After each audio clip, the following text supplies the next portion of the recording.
Hi everyone, it's Tamara here from La La Land Crafts with another card making tutorial. This time I'm using the new clear stamp set Flamazing.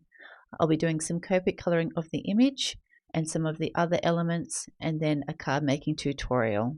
So I'll be using the clear stamp set to stamp out my images and my sentiment, and I'll be using this piece of pattern paper from the Summer Vacation paper pack. So I've just grabbed out my Misti and some Copic XPress It cardstock to stamp out my images. So we'll get them pulled out and placed in my Misti. And grab the second image and just get that popped on beside this one. And now I'll get that attached to the front of my Misti door. And because I haven't used this stamp set before, I'm just going to give it a little bit of a prep to make sure there's no impurities on it before I do my stamping. I've grabbed out my Memento Tuxedo black ink and I'm just going to stamp up the images, give that a press, and then I'll give that another stamp just to make sure we've got a nice clear impression of both our flamingos. So we'll give that another stamp and now we've got the perfect impression. So while I've got my Misti out, I'm going to stamp out the sentiment and I'm going to be doing some heat embossing, and I'm wanting to match in a pink that goes with this kind of pink to the sky of our background pattern paper. So I've just grabbed out some Saltwater Taffy because I thought that colour really went with that sky. Just popped in my sentiment that I'll be using, and I've got some clear embossing powder to go over the top so that way you can see the colour through it. We'll just stamp up it with our Taffy. And we'll grab out our folded piece of A4 printer paper and open our clear gloss embossing powder. Give that a double sprinkle and a tap and just pop that back into our bottle. I've already preheated my heat tool off camera and I've just gone to the back to remove any particles that might be on the front, and now we've got that all nice and melted, so we'll set that aside to dry. So now just pop on some music while I do the colouring, and then we'll come back with the rest of the card making tutorial.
with the colouring of the other elements, I have actually done these in my previous videos. So if you wanted to see any of those colours that I've used, just go back and watch my last two videos for the Birds of Paradise and also for the flame for my tiki torches as well. So I'm just finishing up the colouring and then we'll get started with our construction. I'm wanting to build a bit of dimension to my tiki frame, so I've actually cut an extra 3 of each of these tiki frame pieces so that I can stack them all up together. So I'm just going to show you one, and then I do the same for all four sides of my tiki frame, and it just gives us a nice amount of dimension without having to use foam tape, which when they're a little bit more narrow can be a little bit problematic with the foam tape showing through. So you can see how much dimension that's given us. Now I've grabbed the smallest of my stitched oval dies and I'm just going to cut out my sentiment. So I've just popped that through my die cutting machine and now we've got the perfect oval sentiment for the top of our card. Now I've got my card base cut and scored to size, and I will have all the measurements in the description box below. So we'll just get our pattern piece stuck to the front, just kind of lining up all the sides to make sure the front of your card is all fully covered with your pattern paper. So now I'm just going to roughly lay out where I want my frame to go, and I've just grabbed out my T-ruler just to make sure that I'm getting it even on all sides. So I'm just kind of eyeballing it at first, and then bring out that T-ruler just to make sure you get the exact size that you want. So I'm just going to initially put the first of the tiki frame pieces down. So we'll get that secured in place where I'm wanting it. And then the other pieces come in really easy once this first piece is laid. But I'm just wanting to make sure that it is lined up, because it is, once I get my T-ruler out, I can see that it is actually a little bit off at one end. So one end was further across than the other. But now that I've grabbed that T-ruler out, I've been able to fix that up. So it's going to be sitting in the perfect spot, and then all the other pieces will sit nicely. So I've also just grabbed that T-ruler just to make sure that's running straight down. So now we'll get our top of our tiki frame in there. So I'm just kind of lining that up with the top edge of the one that we've placed down first. Again, just kind of making sure that that's lined up and straight. Then we'll get our bottom piece down, and then that way we can slot in that side piece really easily.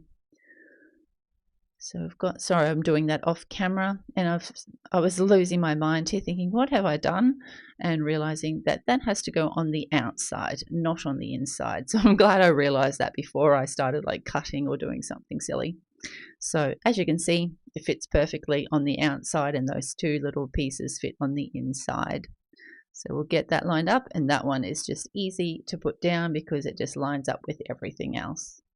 So I want to pop all my flat objects down first, and then we can build the dimension up as we build up our scene. So we'll put our tiki torches in at the side, kind of centered on either side of that frame. We'll get the second one put in there, just wiping off the excess. It kind of put a little bit of a blob down the bottom. So making sure that that's removed before I popped it onto my card front.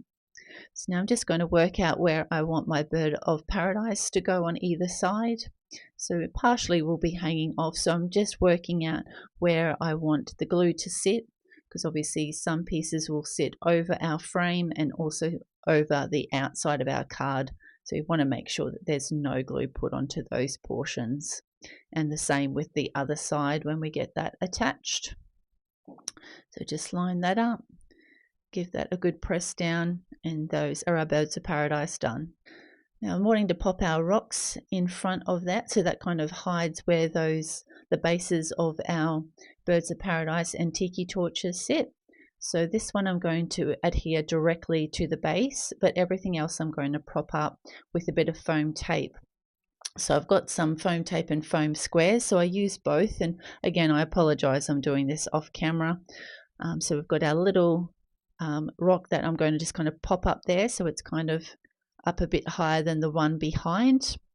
This one's going to be partially sitting on our frame, so we need another couple of squares of foam tape along the bottom, and then we can put a little bit of glue where it's going to sit on our actual frame itself to make sure that's adhered into place. So I'm just popping a little bit of glue on our frame where that's going to sit. And with this rock, partly will be over the other rock so we can glue that, and then the other part will be sitting off. So I've just popped a little bit of foam tape on the portion that's going to sit over the edge of the other rock. Again, with our sentiment, it's going to be partially sitting on our frame, and then the two edges, top and bottom, will be sitting over. So I've just grabbed out my foam squares again, just popped one top, one bottom, and then we'll get a little bit of glue onto our frame where that sentiment's going to sit. So I'm just going to extend that because it's a little bit wider than I initially put, and that's our sentiment ready to go. So now I'm just going to work out where to place my two flamingos. So we're going to slot him in there, and this one kind of sitting just a little bit behind the rocks. So again, I'm going to pop these up with some foam tape. So again, I'm working out where I want to put the glue to sit on the actual frame itself, and where I'll be putting my foam tape on the portions that are going to be sitting over the edge. So I've got all my foam tape put on now, and I've taken off my release paper. So I'm just going to put on the glue on the sections that are going to be sitting flush against the card or the frame. So I put a little bit a bit further down, but that was easy to wipe off. So now we'll pop on our foam tape to our second flamingo. And this one's pretty much all foam tape. So I've just cut a little bit to size for the legs, the head, a little bit on the beak, and then we'll also put a little bit on the neck of the flamingo. Take off all the release paper, and I popped a little bit down onto the bottom feathers as well. So we'll just get that lined up, kind of partially sitting in the water as flamingos like to do, and that's all secured in place. And this is the finished card project for today. These Flamazing Flamingos are just so gorgeous, and you can color them up in an array of pink colors, or pretty much any color that you'd like. And with the pattern paper, it's so easy to make a gorgeous tropical scene for your flamingos to sit. I hope you've enjoyed this card making tutorial. If you have, please hit the like button, and if you'd like to see any future videos, make sure you hit the subscribe button. Thanks so much for watching. Have a great day. Bye.